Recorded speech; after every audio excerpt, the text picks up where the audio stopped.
What up, man? Like, man, just it's crazy how life can change on you for the good or the bad. But when life changes on you for the good, uh, real fast, right? When you start doing the right thing and you start living your life the right way, and you wake up with good intentions in your heart, and you moving godly, and you moving in godlike ways, uh, things in your life will change, man. I'm a witness to it. Like literally, I'm a witness to it, and it's unreal almost because like I was just down bad. It felt like down real bad, man. My journey, man. I come from a long way, man. Like from sleeping outside in the truck, you know what I'm saying, to living moving in a little crib that was subpar, but I had to get something because I had my daughter after my divorce, you know what I'm saying? And I made that work, you know what I'm saying? Me and my daughter, I made her a home, but and it took a couple years to get my feet planted, to get to the point where I was confident enough to make the next step. I was driving cars that was raggedy, that I always had to have somebody up under the hood fixing it. I'm always under the hood trying to fix it. Never could afford to take it to a shop because I ain't had a proper type of, warranties and stuff like that. So, I'm always with the backyard mechanics and all of that, but all of that changed for me, and it's just a matter of time. Like it wasn't no snap of the finger or no magic wand being waved. It was literally a process, and I was trusting the process without acknowledging that I'm trusting the process, right? Because it's like instead of complaining and moaning and crying about what I ain't got and what I can't do, I literally was doing what I was supposed to do. You know what I'm saying? Doing what I had to do. And I stayed down. I kept a job. But I gave myself a standard of the type of work that I was going to do because I was tired of doing menial work. Menial meaning the type of job that you can only get because this is all that they have available. And this is all that you qualify for because you got a felony. You know what I'm saying? Or because you're not experienced enough, or you're not skilled enough, or you're not educated enough.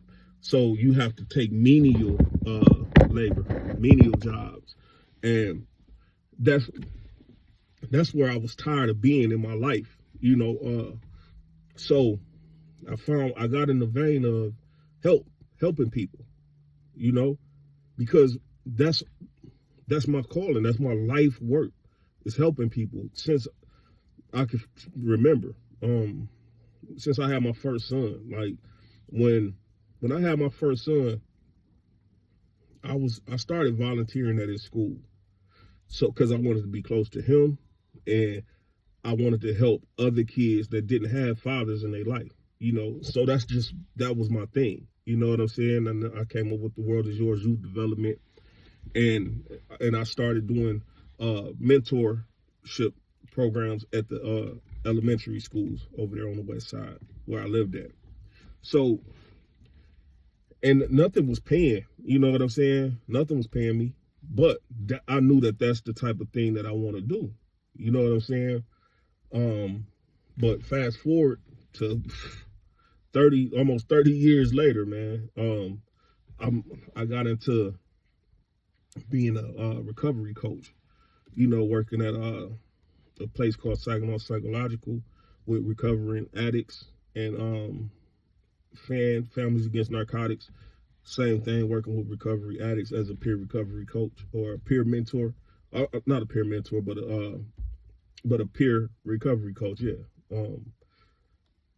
And that changed a lot for me because it made me have to learn a lot more, you know, in the field of substance use disorders.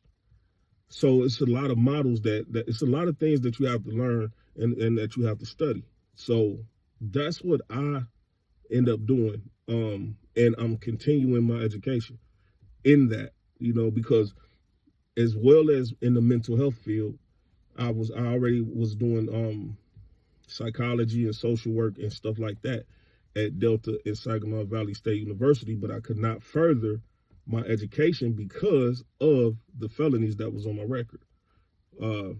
Unfortunately, I made some mistakes when I was younger, and on my record was sitting like 3 felonies, you know, and some misdemeanors. But it was nothing I could do about it, you know. If I had known better, I would have played differently when I was younger.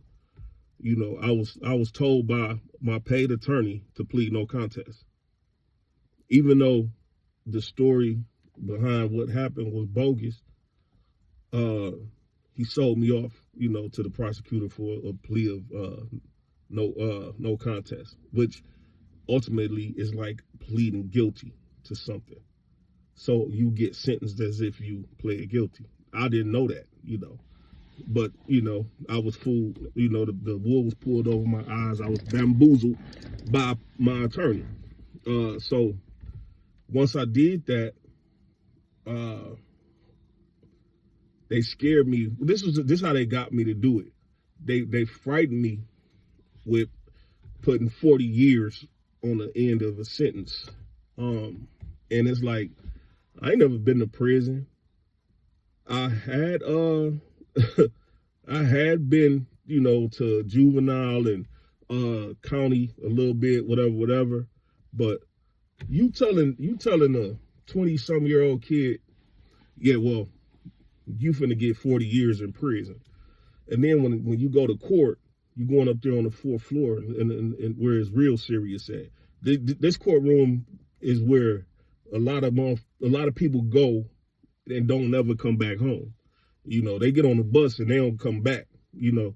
So it's serious and you feel that presence in that courtroom, you know. So and then you in a cell with people and they like, man, bro, if you can plead down, just take the plea and this and that. All these jailhouse lawyers will tell you, take a plea, plead guilty to this, and then you won't go to prison, even if you didn't do the crime. That's where we always get railroaded. Like we sell ourselves basically to the system for that number. All they want to do is give us a number. And put that felony on our record, because ultimately, once you're a felon, your rights are taken away. You have no more constitutional rights, to be honest with you. You know, they treat you like a peon. They treat you as if you don't matter anymore. You could be one of the most stand-up men in the community. But once you get a felony, they have programmed everybody in society to look at you differently.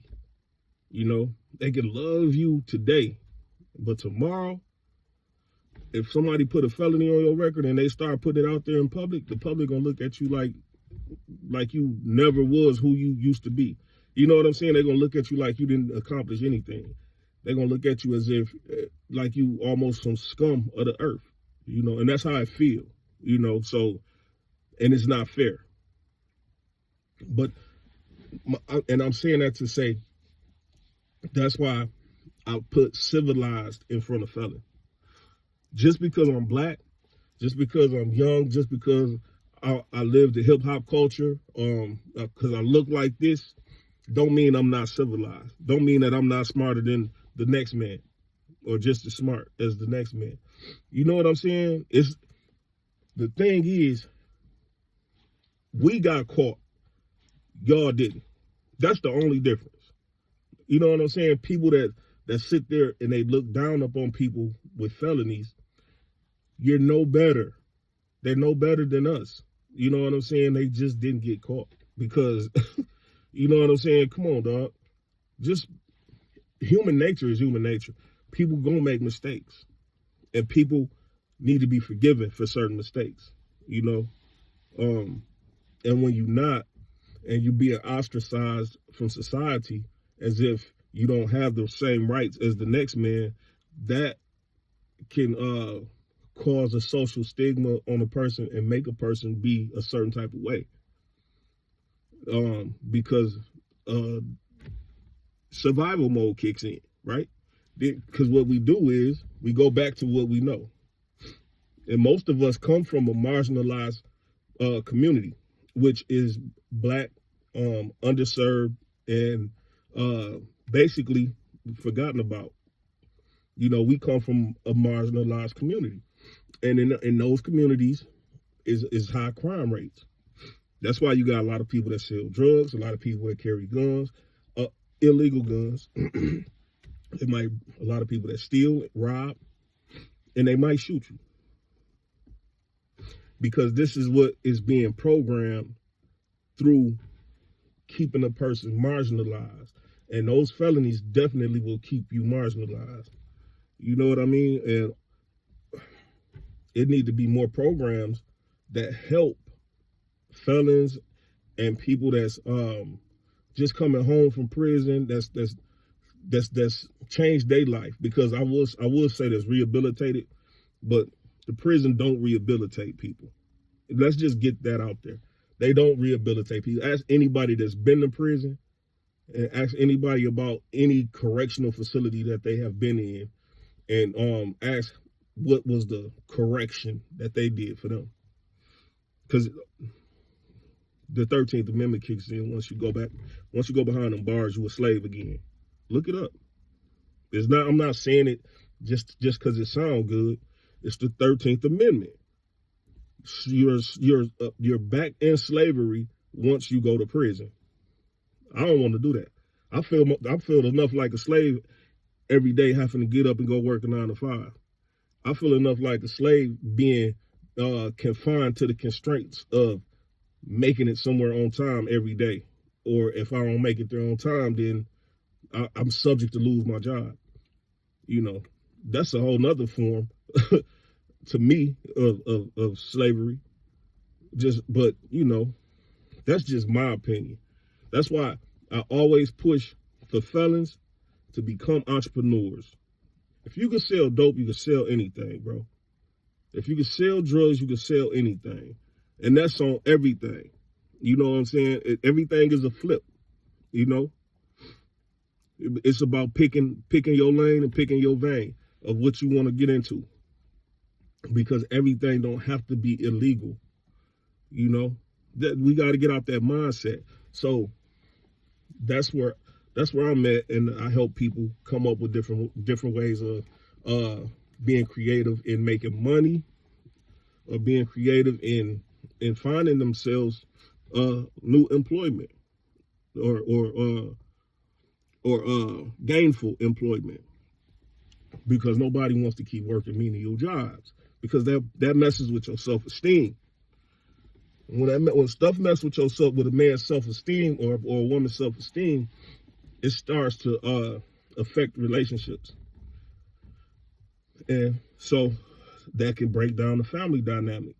If I'm coming home and I'm feeling and I'm being treated less than a man at work all day because, you know, I'm wearing a uniform, dropping French fries and flipping burgers, and people that's coming there treat me like I'm a clown because I work here, but really I'm doing everything I can to swallow my pride and keep my dignity, because I got a baby at home and a woman at home that I need to provide for. You know, but every minute of those 8 hours that I'm on this clock, it's people that's pushing my buttons. Then when I come home, I got drama to deal with, you know, or I got to try to keep that dignity.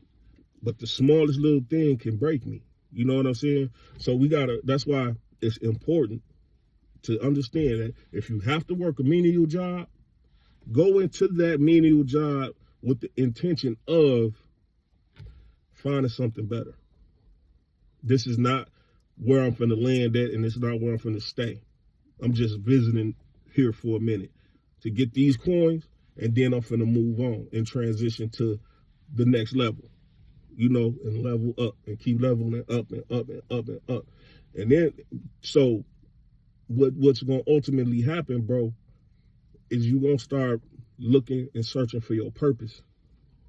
It's not something that you search for. It's something that you're going to feel. Okay? It's going to come to you. It's going to come to you. It's not going to be no a question of, should I be doing this? No, it's going to feel good. And you're going to want to keep doing it, whether you're getting paid for it or not. You know? So that's what I'm saying. Like, don't give up that fight. Don't give up that fight. Trust me. Because coming from where I just came from to where I'm at now, and I'm just leveling up. I'm leveling up and up and up and up. I'm not going to stop unless death hit me. And then if death get me first, then I'm starting my next generation off wealthy. You know what I'm saying? So it's a win-win for me and my family. If death get me first, before I level to the point where I feel like, you know, I'm all the way there, if death get me first, my next generation is going to be wealthy. You know, so either way we win. You know what I'm saying? So therefore, that means get you some life insurance too. You know what I'm saying? Get you some life insurance and get a will and start getting some stuff in order for your kids, your grandkids, and all of that. You know what I'm saying? But like, I ain't finna keep going on and on, man, because I know y'all attention span is short. And normally I'm in and out, but I just had that on my heart and I wanted to speak on it.